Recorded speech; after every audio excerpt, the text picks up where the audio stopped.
아멘. 지난 시간에 우리는 우리 예수님께서 12제자들을 불러서 파송하시는 장면을 보았습니다. 그동안은 예수님께서 사역의 주체자였고 제자들은 옆에서 이렇게 도우는 조력자 역할을 감당했지만, 이제 지난 시간부터 직접 예수님께서 제자들에게 권세를 주시고 또한 하나님 은혜를 주셔서 직접 그들이 이제 나가서 복음을 전할 수 있도록 은혜 주시는 장면을 보았습니다. 그래서 예수님께서 그들을 파송하시면서 두 명씩 짝을 지어서 파송하시고 또 두 가지 사역을 친히 주셨죠. 하나는 하나님 나라를 전파하도록 하신 것과 또 귀신을 제어할 수 있는 그 병 고치는 능력과 권위를 그리고 주셔서 병든자를 고치도록 하시는 은혜를 주어가지고 파송을 했다는 겁니다. 그러면서 이 하나님 나라를 전파하는 자들이 갖추어야 할 자세 몇 가지였죠? 세 가지를 말씀한 바 있습니다. 첫째가 뭐였죠? 아무것도 가지지 말라 말씀하셨죠. 이르시되 여행을 위하여 아무것도 가지지 말라. 지팡이나 배낭이나 양식이나 돈이나 두 벌 옷을 가지지 말며라고 말씀하셨어요. 복음 전도자로서 가장 먼저 갖춰야 할 자세는 하나님에 대한 절대적인 신뢰, 그것이 있어야 되기 때문에 아마 가지지 않고 파송을 하신 것 같아요.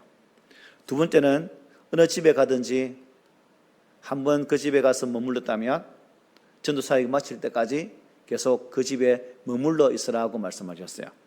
어느 집에 들어가든지 거기서 머물다가 거기서 떠나라고 말씀하셨습니다. 이것은 사람들에게 대한 기본적인 태도죠. 서로 그 집에 대한 예우에 대한 마땅한 태도.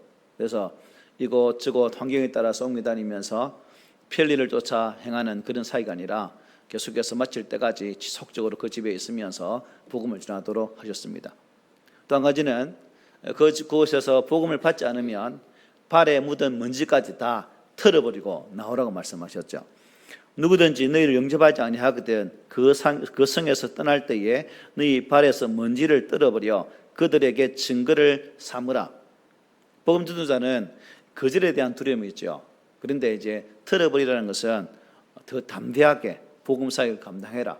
자, 너가 복음을 받지 않았기 때문에 책임은 너에게 있다라는 의미에서 탁탁 털고 나오라고 말씀하셨어요.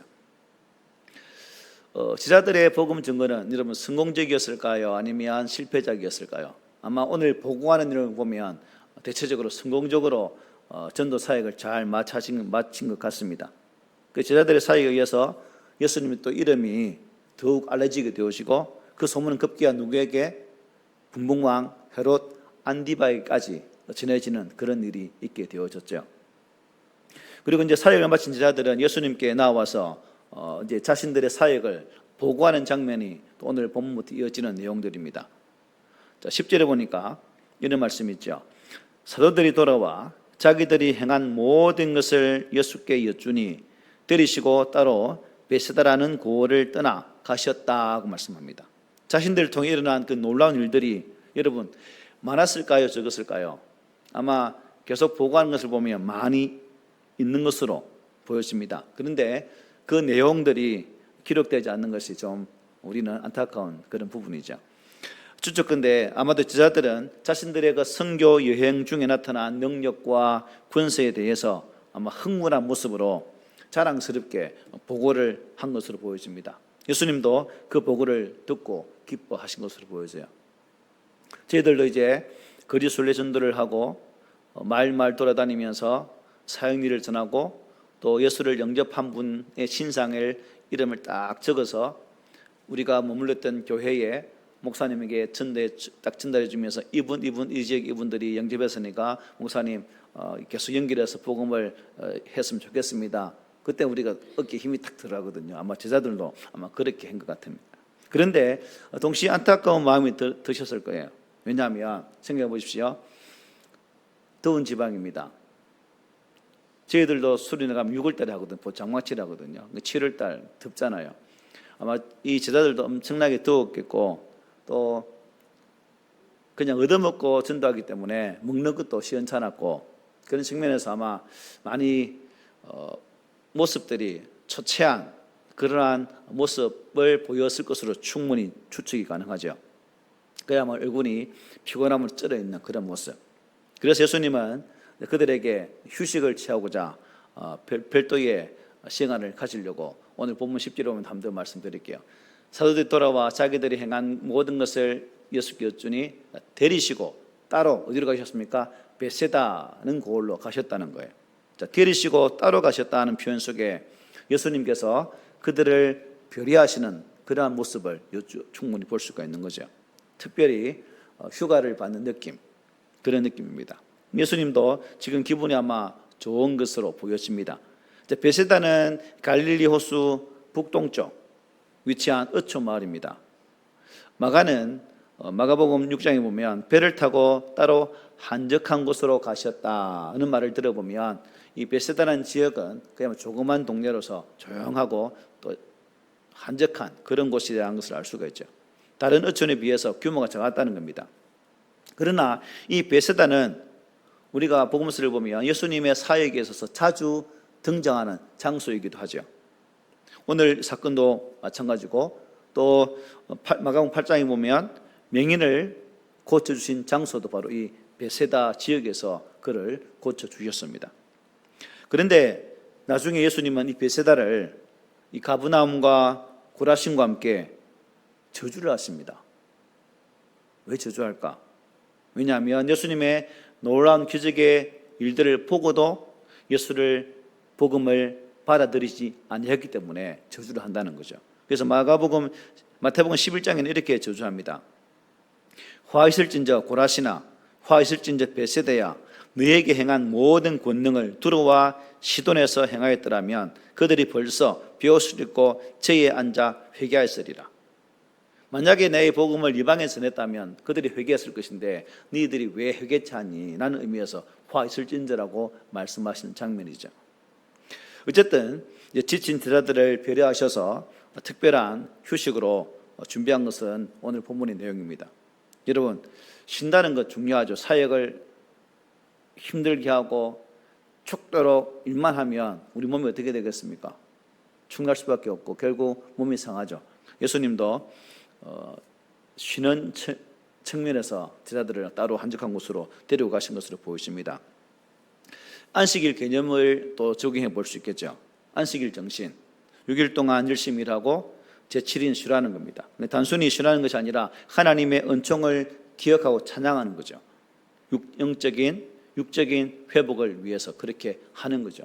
그래서 오늘 우리는 주일을 지키지만 결국 주일에 무슨 정신이 담겨 있어야 되는 겁니까? 안식일 정신이 담겨 있어야 된다는 사실을 알 수가 있습니다.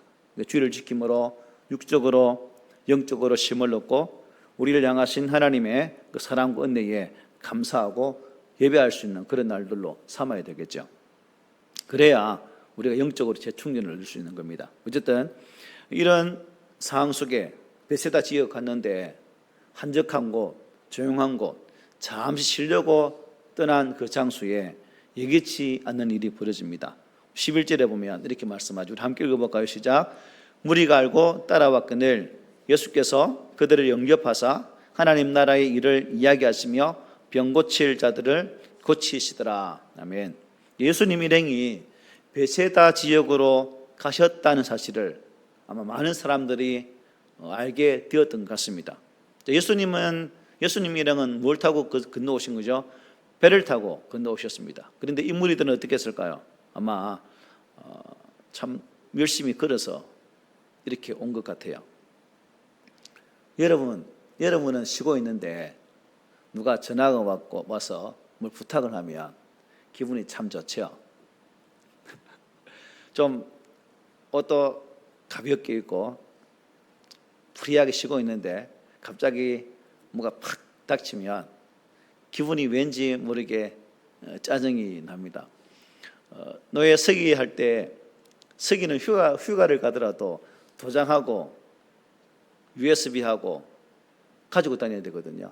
갑자기 서류를 떼달라면 안 되니까요. 그래서 옛날에 휴가 때 지수 쪽 집에 갔는데 목사님들이 막 서류를 떼달라고 그 주변에 PC방을 막 찾아 헤매면서 서류를 뽑아 주었던 기억이 납니다. 휴가 때도 전화 오니까 참 짜증이 나요.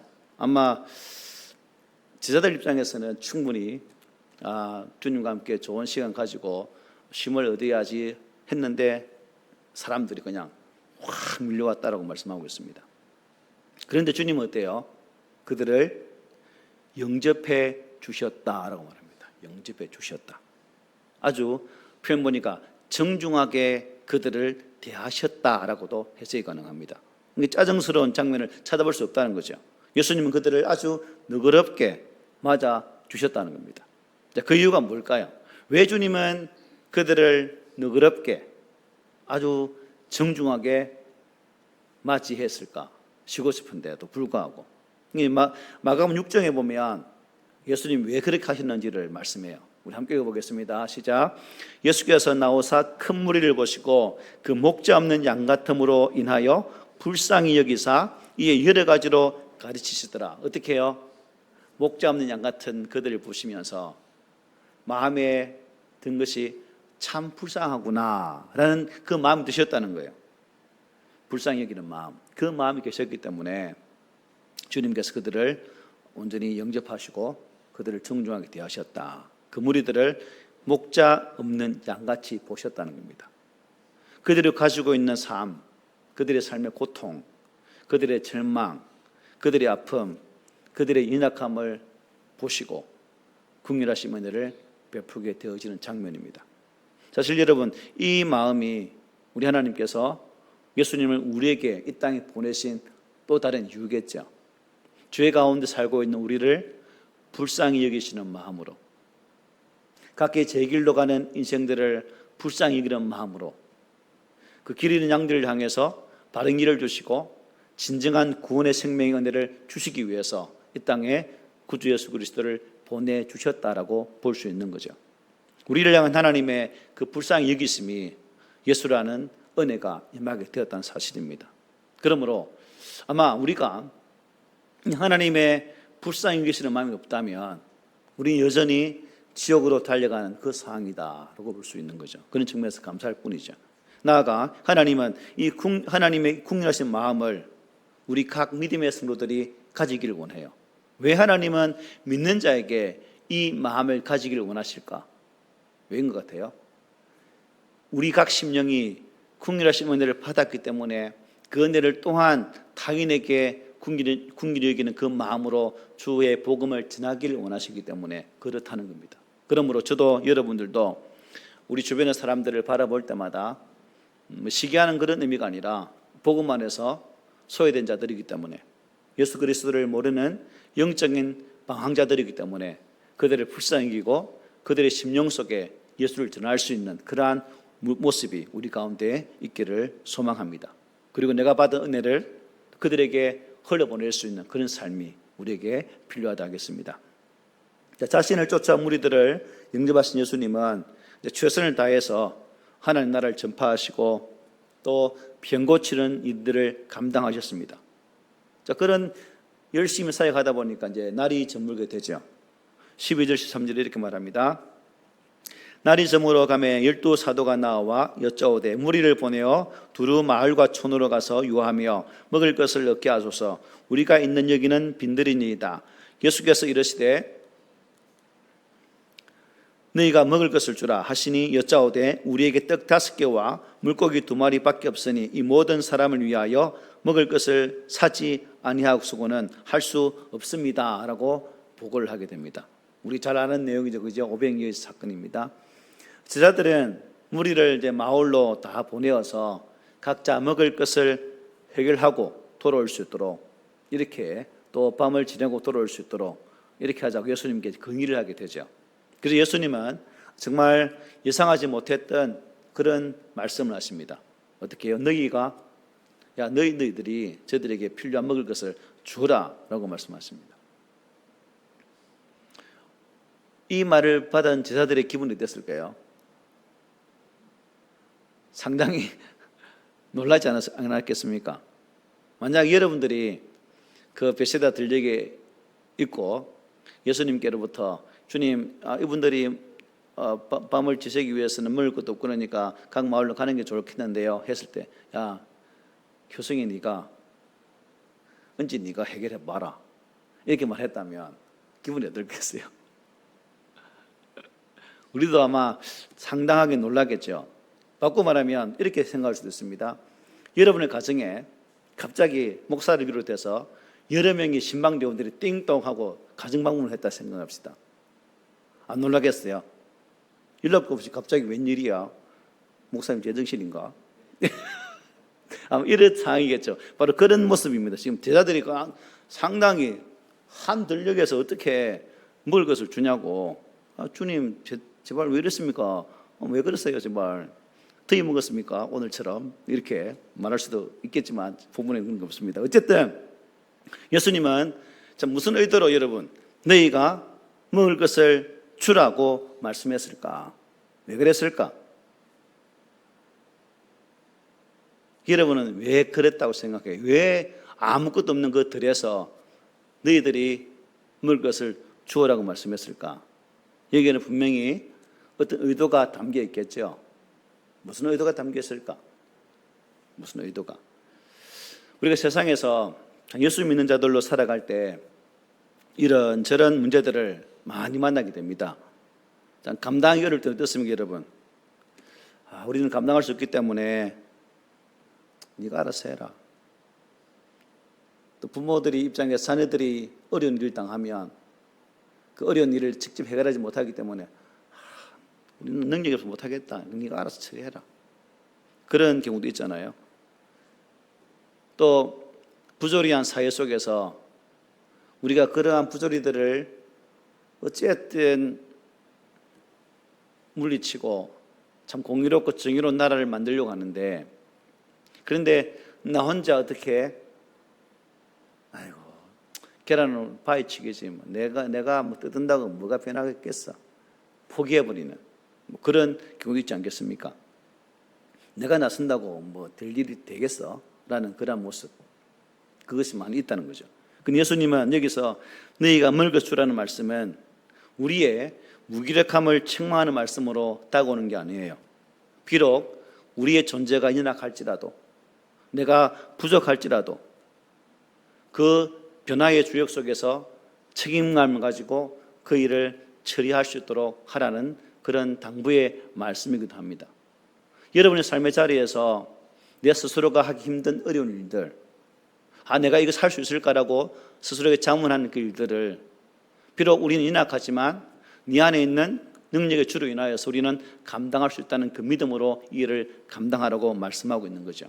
비록 작은 것이라고 너희가 문제 해결의 주체임을 알고 그 문제 속에 들어가서 직접 맞싸워서 이겨라는 의미로 이런 말씀을 주셨다는 거예요.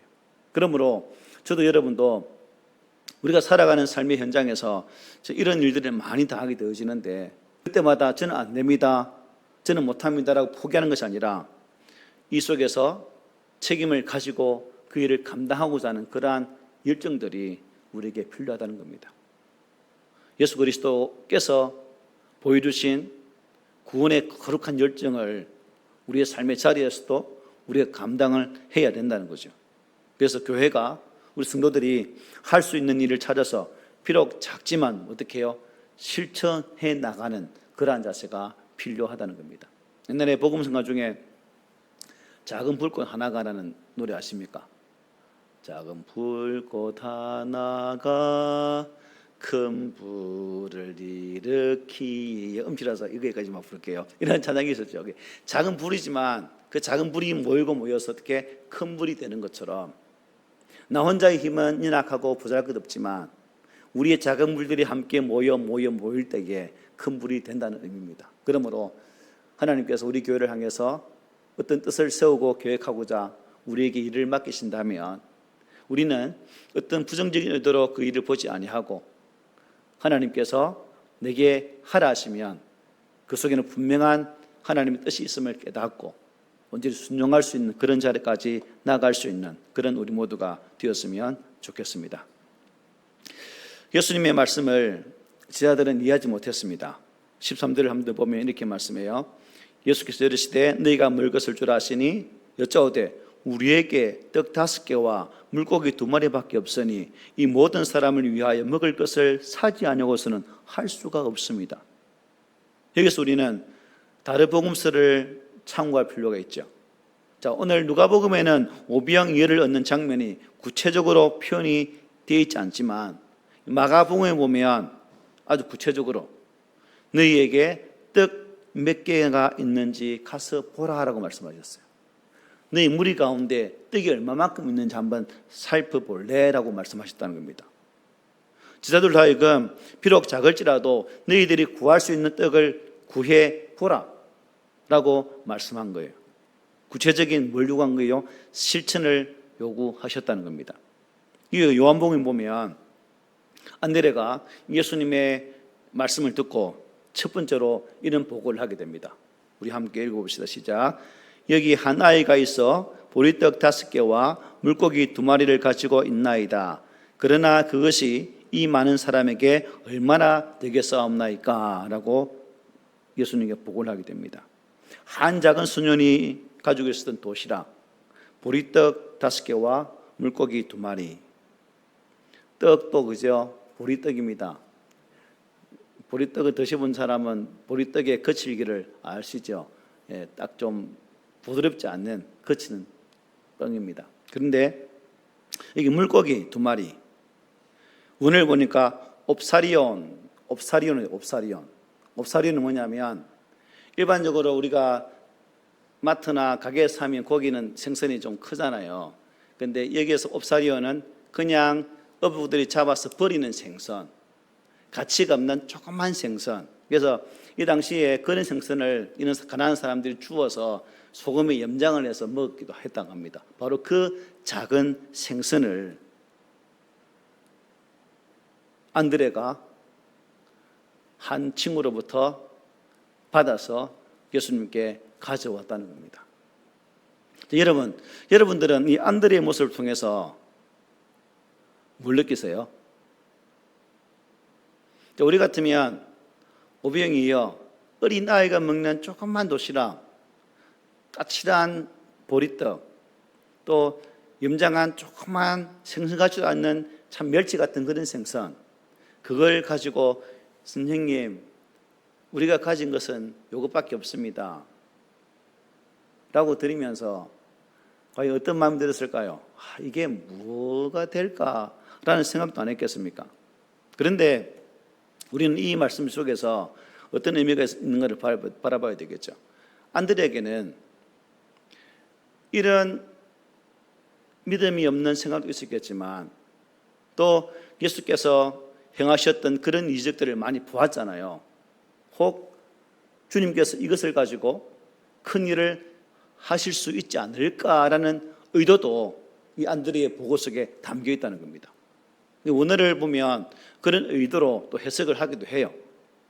그래서 안드레가 비록 조그만 것이지만 주의 말씀에 의지해 순종했고 또 그 무리 속에서 먹을 것을 찾게 되어졌고 그 찾은 것을 예수께 가져와서 이제부터는 누가 감당해야 될 일이에요? 찾는 것은, 가져오는 것은 제자들의 몫이었지만 가져온 것은 가지고 더 많은 사람 먹게 하는 것은 누구 몫이에요? 예수님의 몫인 거죠. 예수님께서 그 안드레의 작은 것을 순종을 가져온 것을 어떻게 합니까? 축사를 하죠. 14절부터 17절입니다. 이는 남자가 한 5,000명 되밀어라 제자들에게 이르시되 때를 지어 한 50명씩 앉히라 하시니 제자들이 이렇게 하여 다 앉힌 후에 예수께서 떡 5개와 물고기 2마리를 가지사 하늘을 우러러 축사하시고 떼어 제자들에게 주어 무리에게 나누어 주게 하시니 먹고 다 배불렀더라. 그 남은 조각을 12바구니에 거두었다라고 말씀합니다. 자, 그곳에 남자만 몇 명요? 한 5,000명. 여자와 아이들까지 계수하면 그 수는 좋게 몇만 명은 넘어가겠죠, 그죠? 요즘처럼 한 가정에 2명만 한다고 봤을 때, 그러면 4인 가족이다. 그런 유대인들은 아기를 많이 낳았거든요. 지금 유대인들은 결혼을 하면 숫자의 기준을 안 둔다고 합니다. 유대인들은 하나님이 주시는 대로 난대요. 땅에 충만하고 번성하는 그 말씀에 의지해서 그들은 살아가요. 세계에서 가장 출산율이 높은 나라가 이스라엘입니다. 이스라엘. 그들은 창세기의 그 말씀을 믿고 그대로 실천한대요. 최근에 어떤 내용도 한번 봤는데 여자든 남자든 사람 아기 낳는 것에 두려움이 없어요. 하나님 주신 대로 낳겠습니다라고 고백하더라고요. 어쨌든 가장 최소 단위로 봤을 때도 최소한 2만 명 이상이 이 들녘이 있었다는 것을 우리는 보게 되죠. 그리고 축사한 그것을 많은 무리들에게 직접 나누어주게 됩니다.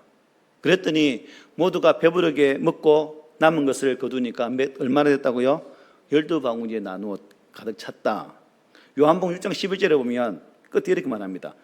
그들의 원대로 주시고, 야 많이 없으니까 조금 먹어, 이거 어디 갖다 갈라붙이는 게 아니라 그들이 원하는 대로 다 주었다는 거예요. 먹고 싶은 대로 다 주고 또 주고 또 주었는데도 불구하고 남긴 것이 이 정도의 분량입니다. 이처럼 하나님께서 우리에게 베푸시는 그 은혜는 인간이 베푸는 것처럼 인색한 것이 아니라 언제나 차고 넘칠 만큼 주신다는 것입니다. 우리가 예수를 믿으면서 신앙생활을 하면서 우리가 하나님께 헌금하는 그런 내용도 마찬가지예요. 하나님이 우리에게 그 물질을 받고자 하는 것일까요? 아니에요. 우리의 마음의 태도, 우리의 마음에 어떤 것으로 향하고 있는 것을 보기를 원하는 것이지 물질에 있지 않습니다. 그러므로 우리의 삶 속에서, 우리의 신앙 속에서 하나님이 드려지는 그 순종의 자세 또한 하나님처럼 이렇게 되어져야 된다는 것입니다. 째째하게 이것 따지고 저것 따지는 것이 아니라 우리 주님께서 우리에게 하신 그러한 은혜에 대해 은혜의 분량대로 온전히 순종하며 드릴 수 있는 그런 자세가 우리에게 필요한 거죠. 중요한 것은 하나님은 우리의 필요를 채워주시는 분이지 우리의 욕심을 채우는 분이 아니에요. 그래서 우리는 많은 욕심을 구하죠. 하나님은 그 욕심을 절대로 채워주지 않습니다. 우리 주님은 오병이어를 가지고 5천 명을 먹이실 수 있는 그런 분이죠. 이것을 믿는 것이 믿음이라는 것입니다. 성경 말씀을 증명해서 믿는 것은 믿음이 아니죠. 오늘날 현대인들은 그 믿음의 증명을 보고 사잖아요. 증거를. 합리성을 따지잖아요. 내 머리에 이해가 되지 않으면 믿지 않으려고 하잖아요. 그러나 성경 말씀을 있는 그대로 믿는 것이 믿음이라는 겁니다. 때로 내가 이해할 수 없는 기적이라도 하나님은 능히 일으킬 수 있다는 것을 믿는 것이 참된 믿음입니다. 우리가 바로 이런 믿음의 소유자들이 되시면 좋겠습니다. 여러분, 오늘 본문을 통해서 우리에게 주시는 주님의 교훈은 무엇일까? 이 오병이어의 기적도 놀라운 사건이지만 그 기적을 일으키게 한 동기가 더 중요하다는 거죠. 예수님은 너희가 먹을 것을 주라고 말씀하셨습니다. 예수님이 우리에게 없는 것을 요구하시지 않고 어떻게 해요? 우리에게 있는 것을 요구하셨다는 겁니다. 우리가 어떻게 헌신할 수 있을까를 고민해 보라는 겁니다. 주의 말씀 앞에 내가 어떻게 그 말씀을 이루려고 순종의 삶을 살까라는 것을 고민해 보라는 겁니다. 그리고 나의 작은 믿음의 순종을 통해서 엄청난 기적을 하나님은 일으키게 된다는 거죠. 그렇습니다. 예수님은 오병이어의 놀라운 기적을 혼자 행하시지 않으셨습니다. 누구를 통해서요? 제자들의 순종을 통해서 그들의 작은 실천과 함께 이 기적을 만들어 가셨다는 겁니다. 뭘 의미하는 거예요? 오늘날 이 시대를 살아가면서 우리 또한 예수님께서 주시는 그 능력과 우리의 믿음과 우리의 삶의 실천이 어우러질 때에 그 속에 진정한 하나님의 뜻이 나타나는 것이고 하나님의 기적의 은혜가 나타나게 된다는 것입니다. 우리 안에 부정적인 생각이 있을 수도 있고 또한 어느 한 사건 속에서 참 탐탁지 않을 그럴 때도 있을 것입니다. 하지만 주의 말씀이라면 저희들이 보여주는 이 순종의 모습이 우리에게 필요하다는 것입니다. 길었으면 믿음일지라도 이것이 주의 손에 들렸으면 큰 것이 될 수 있다는 이 믿음이 우리에게 필요하다는 거죠. 예수님께서는 오늘 본문의 말씀과 같이 이 오병이의 기적을 통해 사람들의 필요를 풍족하게 채워주셨습니다. 그러나 한편으로는 이와 같은 기적을 보고 세상적인 욕심을 채우기 위해 주님을 찾는 자들이 있었을까 없을까요? 있었어요. 그리고 주님은 그들을 향해 뭐란 말씀했을까요? 이렇게 말씀하십니다. 우리 함께 읽어보겠습니다. 시작. 썩을 양식을 위하여 일하지 말고 영생하도록 있는 양식을 위하여 하라.